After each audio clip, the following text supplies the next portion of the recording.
Aries, hi! Welcome to Mr. Queen PH. At ito ang inyong weekly reading for August 11 to 17, 2025. So if you're interested in private readings, meron tayong link sa description at sa pinned comment. Paka-check nyo na lang information kung paano mag-book for a private reading. And please subscribe to our channel to show your support. Like, share this video at comment na rin kayo kung kayo ay naka-resonate.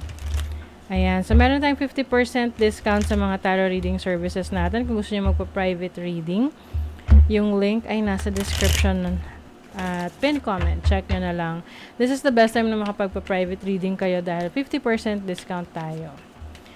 And paalala lang, ang reading natin ay general reading lang. So, maaari kayong maka-resonate, maaring hindi. So, Aries, let's see. What's the energy for this week? Para sa mga Aries.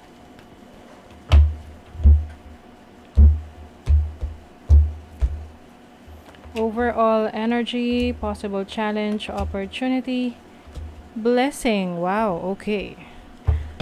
Your bottom of the deck is the Ace of Swords. So, new beginning, new inspiration, may mga bago kang ideas this week.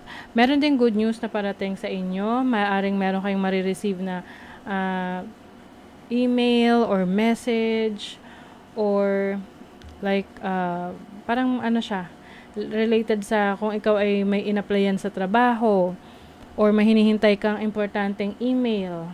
Ayan, so marireceive mo yan this week. You also have the Knight of Cups. Oh, okay. Nako, Aries. Medyo mag-ingat ha kasi meron ditong energy ng past. So, pwedeng itong person from your past will try na kulitin ka, magparamdam sa'yo. Ayan. Meron tayong Mercury retrograde ngayon. So, be careful. Oo, lalo na't ngayon, ang nakikita ko kasi dyan, ikaw ay, pwedeng ini-stalk ka ng person na to at nakikita niya na you are doing well, no? Maganda nangyayari sa buhay mo, tapos parang gusto niyang alamin what's going on sa buhay mo. So, syempre, kung marupok ka, hindi ka pa nakaka-move on sa person na to, may tendency na bigyan mo ng chance. Oo, yun nga lang, take precautionary measures, no? Ito sa person na to, kung bibigyan mo ng pagkakataon. Yung iba naman sa inyo, merong dating opportunity na pwedeng darating ulit sa'yo. Let's say, dati ay merong opportunity for work na pwede kang ma-promote pero hindi mo nagawa ng paraan or hindi mo naasikaso, hindi ka nakapag-apply doon. So, sayang, no? Feeling mo na miss mo yung opportunity. So, ngayon babalik yung oportunidad. And then, financially, things are doing well for you. Maaring meron ka ngayong sinisimulan na negosyo or a source of income na unti-unti nakikita mo na yung resulta, umuunlad yung mga nasimulan mo.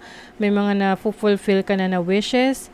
You are also healing your financial issues, no? Kung nagkaroon ka ng mga utang before, so ngayon unti-unti nakakabayad ka na. Nakatulong yung pag-isolate mo, no? Maaring may mga taong iniwasan ka na alam mong hindi magandang influence sa'yo when it comes to making decisions or pagdating sa pag-handle ng finances mo. Meron ditong new beginnings, definitely. Exciting new beginnings for you na kung saan you are going through a transformation. Nabibigyan mo ng chance yung sarili mo para ma-showcase yung talents and skills mo. With the Page of Cups, ito yung pangarap mo nung bata ka pa na ikaw ay, kumbaga parang gino-goal mo talaga na magawa mo siya. Let's see, what is the Page of Cups? Mas nagiging creative ka ngayon. So, mas marami kang options, no? Yun nga lang, may tendency na malito ka kung paano mo gagawin yung sisimulan, yung pangarap mo na yan. Para kasi itong sabay-sabay, dumadating yung opportunity. Oo. So, ngayon, nalilito ka. Alin ang dapat gawin. Yung iba naman sa inyo, if you are single, maraming nagkakaroon ng romantic interest sa inyo. na nagsasabay-sabay silang nagpaparamdam, nagpaparinig, or nagpapapansin sa'yo. Oo. So, your challenge is the Seven of Pentacles. Yung patience mo, no? Pay attention sa iyong patience kasi may times na parang gusto mo madaliin yung mga bagay-bagay, lalo na kung may nasimulan kang project, trabaho, business, gusto mo makita agad yung resulta. Meron yung proseso na kailangan pagdaanan.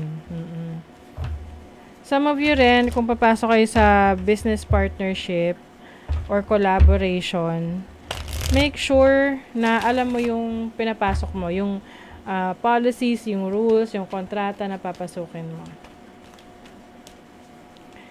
You have the Ace of Cups. This is a new beginning for a relationship or a new source of happiness para sa iba sa inyo, no? So, I think if you are single, meron ditong opportunity for a new beginning pagdating sa pakikipagrelasyon. So, kung ready ka na, then go for it. You have the Knight of Swords. So, ito yung pagmamadali. Maaari ring magkaroon ng communication issues dito. Ito yung tipong bigla nilang aamin sa'yo. Oo. So, syempre, baka ma-shock ka. You also have the opportunity to talk to someone na pwedeng nagkaroon kayo ng tampuhan. So, maaring may magsusorry, hihingi ng tawad, and you will be able to understand each other from different perspective. And then, your blessing is the Magician. Ang dami mong talent, skills na pwede mong gamitin na magbibigay ng blessing sa'yo.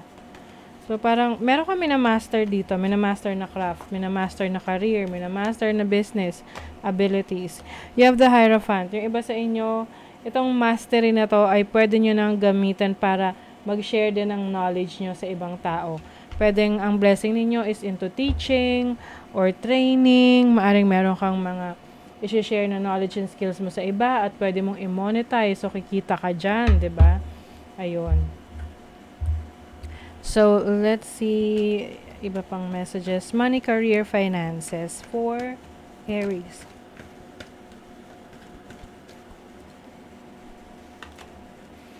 Ooh, a gift is coming your way. Maybe in a form of cash or kind. This is also a reminder to use your talents and abilities to bring abundance. Ayan, so pwedeng merong unexpected gifts na marireceive ka sa trabaho, kahit mga small token, no, na gift of appreciation from your coworker, from your boss, from your work, or ikaw mismo bibilihan mo yung sarili mo ng gift because you deserve it dahil you've been doing your hard work.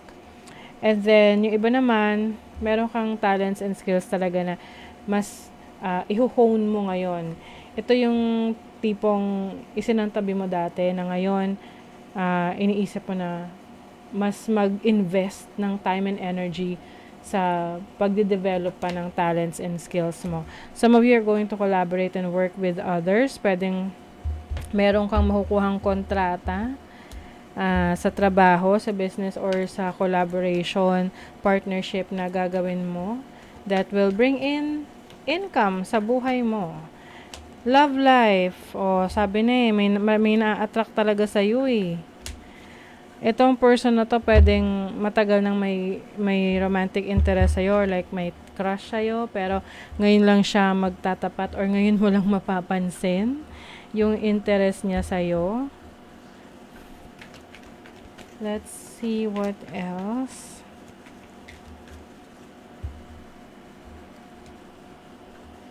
You have Moon in Cancer in the 4th house. Saturn in Sag 9th house, Sun in Scorpio 8th house. So, focus sa family. Yung iba sa inyo, 4th house is about your foundation as well.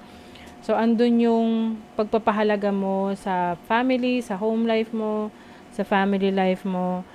And you also have Saturn in Sag in the 9th house. So, yung mga bagay na hindi natutuloy. Let's say, pag tatrabaho abroad or pag travel abroad or yung learning na gusto mong matutunan, mga bagay na gusto mong i-develop sa sarili mo, finally, no, magagawa mo na siya ngayon. And that will definitely change the trajectory of your life. So, mapapaisip ko na lang na, ay, buti na lang pala. Naghintay ako. Kasi it takes time, no? So, may, sabi nga good things come to those who wait. Acceptance. So, may mga bagay na tatanggapin ka sa sarili mo, part ng healing process mo yan. Or yung mga bagay na alam mong hindi mo kontrolado, you will just surrender and accept it. Compassion. So, this is love for yourself, love for your craft, love for others. So, andun talaga yung care mo for other people. Also, grounding. So, this is part of your releasing of negative energies around you. Maaring yung iba sa inyo kung hindi kayo madalas maglalabas, no? To be one with nature. Ngayong week na to, mas lalabas ka and you will connect with nature kasi yan yung makakatulong to ground yourself, to release those energies na hindi na nagsaserve your highest good. Okay? And then for the final message for Aries, Unity Heart, you are being called to work on collective healing. Wow. So, yung iba sa inyo, Aries, meron kayong spiritual na gifts na maaari nyong gagamitin to help others. Part ng inyong mission sa mundo. So, yung iba sa inyo, alam nyo ang tinutukoy ko. You can be a spiritual worker, spiritual healer, or nasa field kayo of healing. Pwedeng sa medical field as well.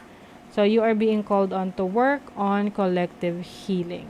So, that is your reading, Aries. Thank you so much. See you again.